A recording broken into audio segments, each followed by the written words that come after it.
Hi, I'm Hap Wilson, International Fellow of the Explorers Club. I've charted, mapped, and designed thousands of kilometers of cultural canoe routes and hundreds of kilometers of land-based hiking, ski, and bike trails across Canada. I was the recipient of the Bill Mason Award for Lifetime Achievement in River Conservation. The Path of the Paddle Water Trail will be part of the world-renowned Trans-Canada Trail network that spans the continent and connects 3 oceans, with plans for over 1,000 kilometers of passage throughout northwestern Ontario. Along with 6 unique trail segments connecting Thunder Bay to the Manitoba border, the Path of the Paddle will provide a unique Canadian wilderness experience within the heart of this great continent. Traces of Canada's past can be found everywhere along the Path of the Paddle, as it is a part of the ancient network of water trails used by the First Nations. Traveling these water trails can lead today's paddlers not only to an understanding of the history of the land, but also to a realization of what these waterways can mean for our shared future. This regional water trail project would not be possible except for the work of a small number of dedicated people. The video you are about to watch gives these volunteers a chance to speak about their work in developing an iconic and hallmark canoe route in Canada.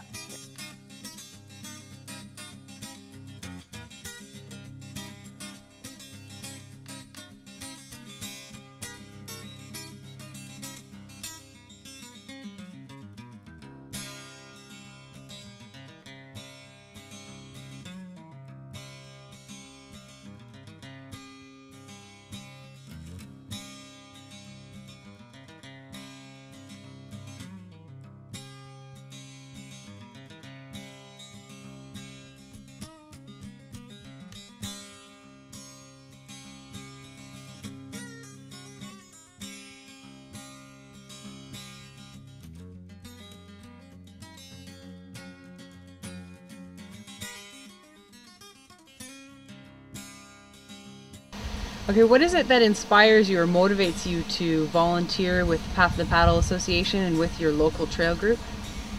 Well, there's several reasons. One reason is I, as an immigrant, wanted to give something back to Canada. I've been here for like 35 years or so, but I think it's really nice to give something back to Canada. And number 2, it's great to be a part of a total Canadian enterprise. It's an enterprise that covers all of Canada, and to be a part of that, it's like building Mount Rushmore in the United States, that this is going to go on forever, and I will be a part of that, so I'm just really excited about that. I was brought up by parents that did a lot of volunteer work. I was always taught to help the neighbors, don't ask anything for it. And growing up, we spent a lot of time in the woods, on the lakes. I loved it. I like to get other people involved in it. So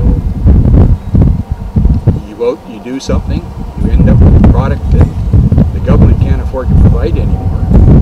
And if somebody doesn't do it, then nobody has it. So you've got to give a little bit of yourself to make things happen.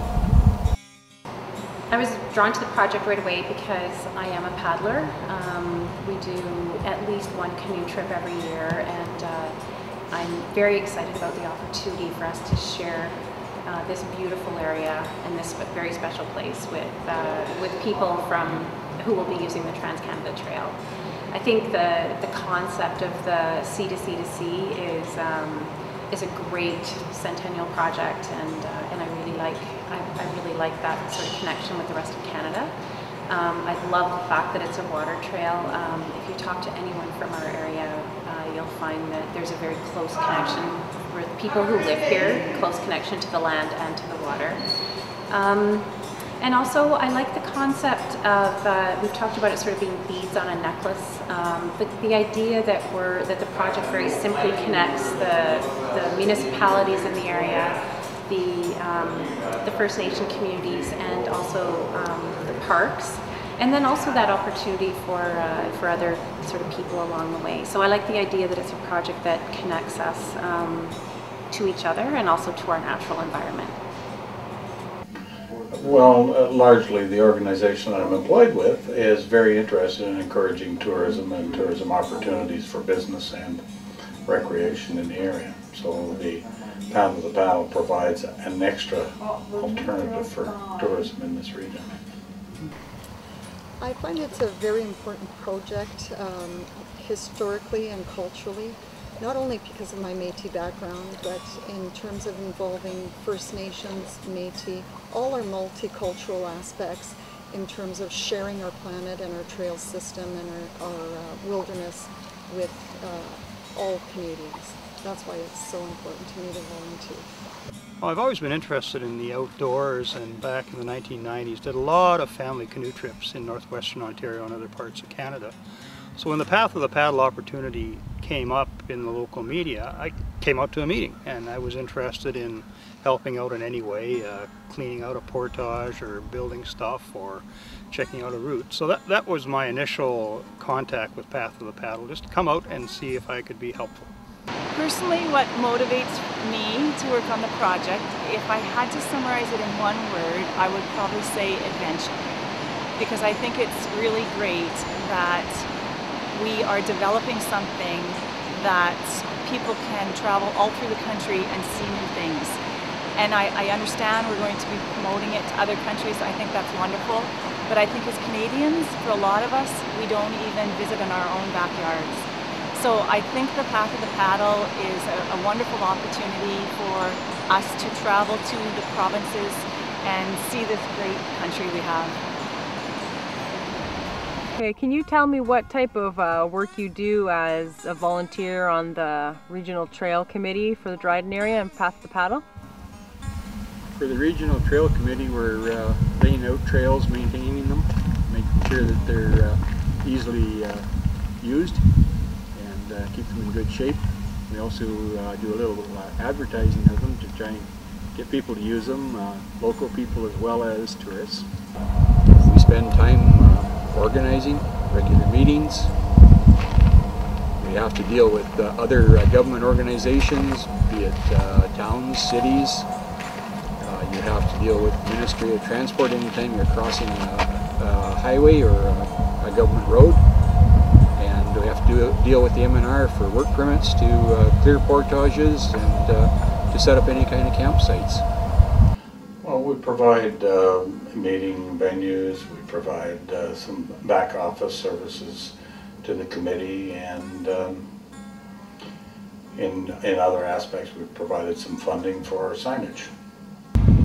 I think my main task is just to be a facilitator, to bring everybody together and to work through the different challenges of creating the Path of the Paddle. So I see my main job is keeping the meetings on track and on topic, and make sure we work through all the agenda items and that we do come up with successful solutions for any challenges that we come across when our committee meets, which is every month. And as chair of the committee, I've now been more active in the route design and layout of the route, with going out with other committee members to clear portages and clean them, and also paddle some of the route to determine if it was navigable and that kind of activity. So it's both committee work and hands on the ground, checking out stuff and clearing stuff. We've certainly been able to provide some just basic kind of support, so providing office space for meetings. I've done a little bit of sort of staff resource, although I find the volunteers are really good at sort of picking up the minute taking and that kind of thing. Keeping people in touch, connecting people. I think helping the project get some profile at the political level is a part of what I can do through my work, or what I do through my work. One of the roles of the city is we have a big, beautiful plotter. We can produce those maps, and so we've had lots of meetings where we're poring over maps and pointing at routes. I think because I'm a hometown person and I've done a lot of paddling, that I bring sort of that paddling experience. I have a good sense of the experience that we're talking about, and I've paddled parts of the route and have spent a lot of time on Lake of the Woods, so that I certainly bring that to the table as well. Basically what I do is a lot of the administration. I will help to coordinate the meetings, plan the agendas, recruit the volunteers, attend the meetings, take the minutes, you know, a lot of that behind the work or behind the scenes type of work that needs to be done in preparation for the meetings. Making the route and maintaining it is, to me, the most fun. I've had so much fun going out and making trail, or our kayak group, we went to find a campsite on this little island and we searched around the island. But we're presently making 2 bridges, and the process of getting people together, volunteers, we have wonderful people that go out in the wilderness in the rain and wet and carrying big boards and cutting trail, and it's great camaraderie and just a heck of a lot of fun. You're working very hard. I think by the end of the day we're all quite pooped, so we can afford to have a great meal, which we usually do, and just have a lot of fun, and everybody works really hard. And I think you kind of self-select the folks that go to that area. People that do those things are a special group. It tends to be that way anyway, and they're just really fun to be with. They work really hard, and it's a wonderful experience. And so the idea of making the trail, which is an interesting concept in itself, and maintaining it forever, as long as we're alive anyway, and try to get other people to join us with this love of the wilderness, is really a nice enterprise. It's fun. What makes this Northwestern Ontario Water Trail, the Path to the Paddle, so special? Lake Superior is just outrageously beautiful with their lakes and,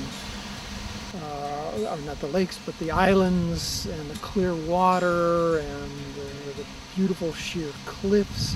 And the other aspect is a land trail, land-based trail, that goes along pretty big canyons actually, and through some really nice woods with great vistas back onto Lake Superior. So it's just a beautiful place for a hiking trail and a kayak trail. Now beyond that, when you go to La Vérendrye Park and onto Quetico, this is a real heart of wilderness, and it's just wonderful to be a part of that wilderness. When you canoe through that, or even kayak through parts of it, you're really in a wilderness with wonderful animals. You can list the animals. You've got lynx and wolves and otter and bear and ravens and raptors and all types of waterfowl. I mean, it's just never ending. As I once said, it's like a Serengeti of the different animals that you can see out there. So you're out into this pristine wilderness, and you're canoeing through it, or even kayaking through it, but you're mainly canoeing through it, doing portages, and you're a part of this unique ecosystem. And you get a feeling of what our ancestors, the voyageurs and the First Nation folks, must have lived like, because you're actually repeating that in a sense. So it's a wonderful experience. Well, the other neat feature of Path of the Paddle is that it will be part of the Trans-Canada Trail System, and that is really a cool thing to have and to be part of, because in Northwestern Ontario has always been a difficult task to have trails in our area because of the geography. So the concept of a water-based trail being part of the Trans-Canada Trail is something that's really exciting, and we're looking forward to it. It's a legacy for all Canadians to really enjoy and participate in.